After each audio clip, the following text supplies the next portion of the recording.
So I'm going to show y'all why I personally believe that XRP will explode. Huh? The prices are going to skyrocket here at some point, and I'm going to tell you why.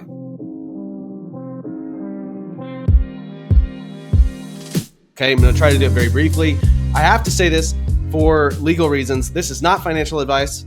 Please consult your own financial advisors and all of that if you're listening to this and considering investing in cryptocurrency. Please realize cryptocurrency is very volatile and don't invest in anything that you're not willing to lose. So with that being said, this is a massive, like 50-page document by River Financial Inc., where they show that Bitcoin adoption is at 3% of its potential.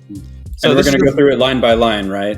Yeah, we're going to go through this entire report. No, this is just one. This is one aspect of the report, but they did this massive report on Bitcoin, and this is very interesting because what they show is they compare Bitcoin to online banking back in 1996, social media in 2005, and the internet in 1990.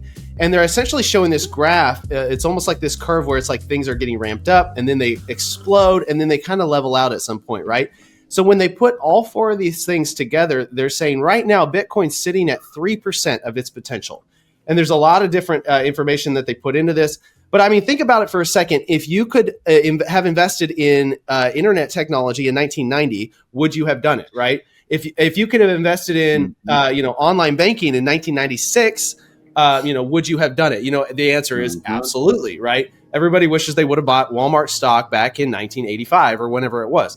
That it's like that same idea. And when you talk about the internet specifically, if you could have invested in some of the major players like Google, for instance, back in the day, it would have been Yahoo, like what you could have considered pillars of the internet world, then obviously if you could, travel back in time and do that, you would do it. So we're not talking about Bitcoin today. We're talking about cryptocurrency and specifically XRP. But I'm using this to show if they are correct that Bitcoin adoption is only at 3% of its potential, of its full potential, then we are still in the early stages of cryptocurrency altogether. So I said all that just to say, if we're in the, and here's a stat that I believe proves that that's true. The global cryptocurrency market cap today is $3.92 trillion. That's how much money is invested in cryptocurrency today.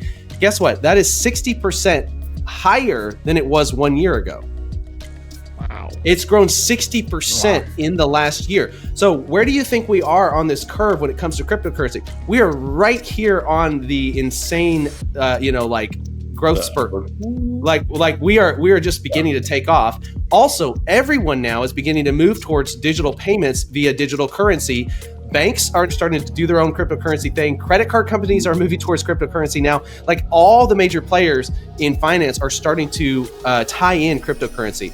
So here's an article here called XRP About to Explode, Claims Insider with DC Ties. I'm only pulling a couple points out of here. The first one is data shows more than 80% of XRP's supply is in wallets that have not moved for over a year.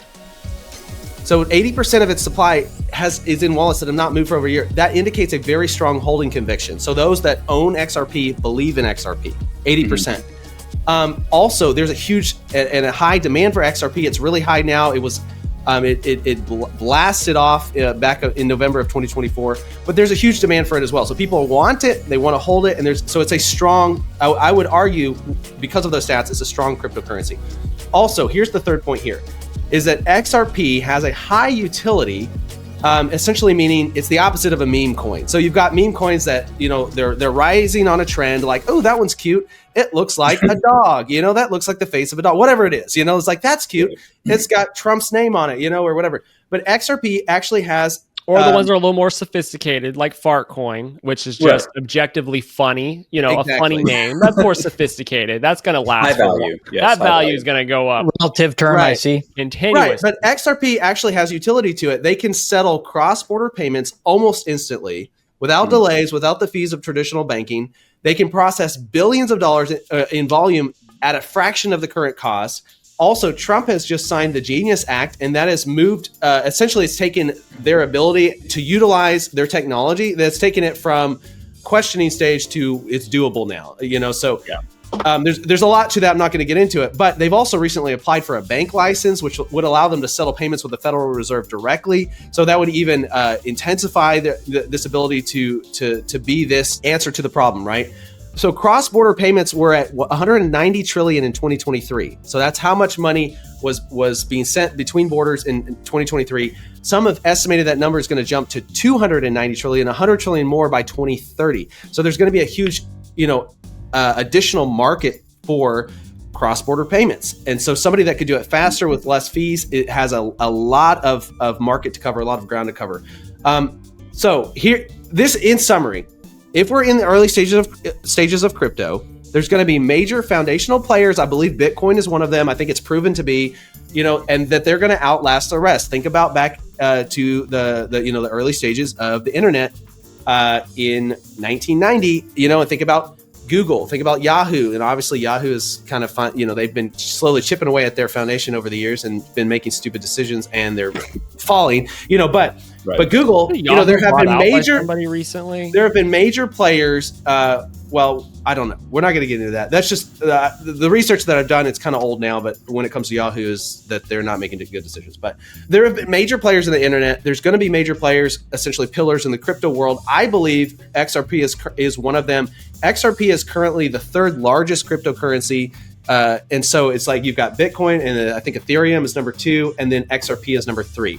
And so if it is one of the pillars of a market that is only just now ramping up, and then at some point it is going to be worth exponentially more than it is now. What do y'all think? So here's the danger. Since we were just talking about Yahoo, I'm going to throw this out there. What you're talking about is winners and losers. Obviously, I think it's pretty safe to say at this point, cryptocurrency is not going away. It's not going away.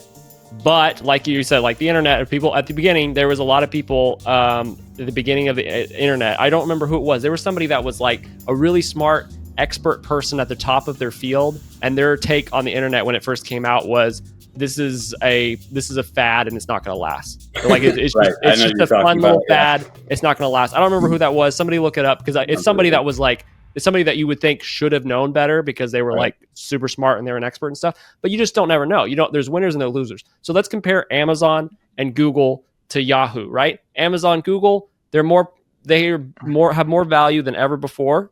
They just go up and up and up and up. So they're the winners. So if you invested in them, then you would be a winner too, right?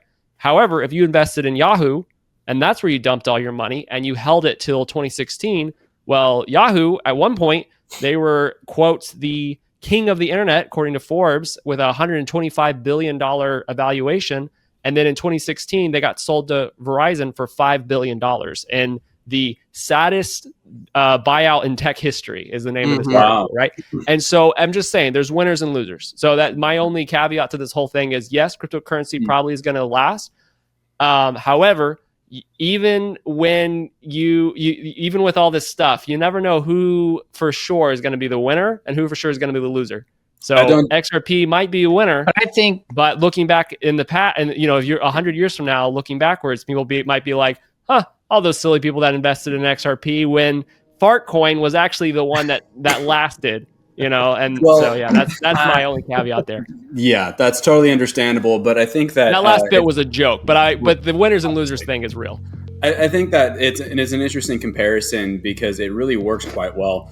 And I don't disagree with your sentiment there, but I would actually compare Google to Yahoo, because what Google did was they branded themselves really well, and they increased their utility and they increased the way that you could use email was better than Yahoo. And also, in addition to that, I don't think Yahoo's necessarily a loser, so they still have stocks, right? Like they're still publicly traded. Well, they've lost at this point, but I think for a long time they weren't. They were a pillar for a long time, and they went from nothing to insane amounts of glory. So I think they were a winner for a while. I don't think you could argue that they've been a loser the whole time. Right? No. So they're a loser because yes, they went up massively in value. But if you started investing in Yahoo when they went up massively in value, what I'm saying is you would have lost all your money come 2016 when their value was worth a fraction of the price it was when you first started investing. I agree, and I think that could be for some that could be an issue at some point. I just don't think we're there yet. I think we're at the bottom of the curve, you know? Yeah. So if you go to the bottom of the curve with Yahoo, it would be kind of a similar thing. You know, like if you invested at pennies in Yahoo as a consumer, regular retail consumer, you invested at pennies in Yahoo way back in the day, and then you held till it went up to that top market, and you either sold or continued holding or whatever it is you did, you're still winning at that point. And maybe Yahoo's a loser, but the consumer is a winner because they played their cards right. And it's the same thing with cryptocurrency, is if you hold the right currency and you sell at the right height, you win regardless of what happens to that cryptocurrency afterward. They might become a loser, but you have to just play the system right. And I think that XRP is akin to Google in the sense that it has branded itself well enough that people like it just because of what it is. And I remember when I got a Gmail account, actually, it was the big exciting thing. And it was like this new, what is this Gmail? I don't even know what it is. And then when I finally got accepted to get my Google account, like my Google email account, it was really exciting to get in there and see all the different functions and utility that it had compared to my Hotmail account, just for another example. And I stopped using my Hotmail, but Hotmail is still around. It just isn't doing as well. And Google is clearly doing a whole lot better, but you could technically have both and still win. So I really like the fundamental analysis that you put together. And I think it makes sense because you're talking about how it's being held 80% of it, that says a lot to me. And the fact that what it's doing is, because we have globalization. And so if this is actually helping with settlements and now they're applying to open a bank, to me, I'm thinking I'm going to start looking a little bit more at XRP because, even if I look at the last 5, what's that? You got one. Yeah. Well, even if you look at the last 5 years, like the floor today, from a technical analysis standpoint, the floor today is above what any peak was since 2018. It's bumping again. It has a new floor, and so for me, it's just going to keep going up. And it's a matter of where does Ryan get in? So that's what we're going to be looking at. Are you doing day trading, or is this? The final thing is that I think you need to view it as a store of value because either you're day trading and you're really watching it, or swing trading and you're looking at that ups and downs. But I'm not sure that cryptocurrencies are the best for even swing trading. I think if you're going to be doing it as a store of value, then you get in and it's a long-term thing, kind of like a retirement plan. If you're going to be scalping crypto, you better be doing it like full-time and paying attention to what you're doing because you could lose real big if you're not careful. Right. My only scalping crypto experience was buying Dogecoin at the top of the meme. When it was the very top of the meme a few years ago, I bought like $50 in Dogecoin, and I pretty much immediately lost half of the value in the next 3 weeks. I literally bought right before the meme was over, and then it just toppled off in value. So that was a good. So far, when I think of cryptocurrency, I just think about the $25 I lost on that. Don't feel bad, man. We all have. Everybody who's invested in crypto did that.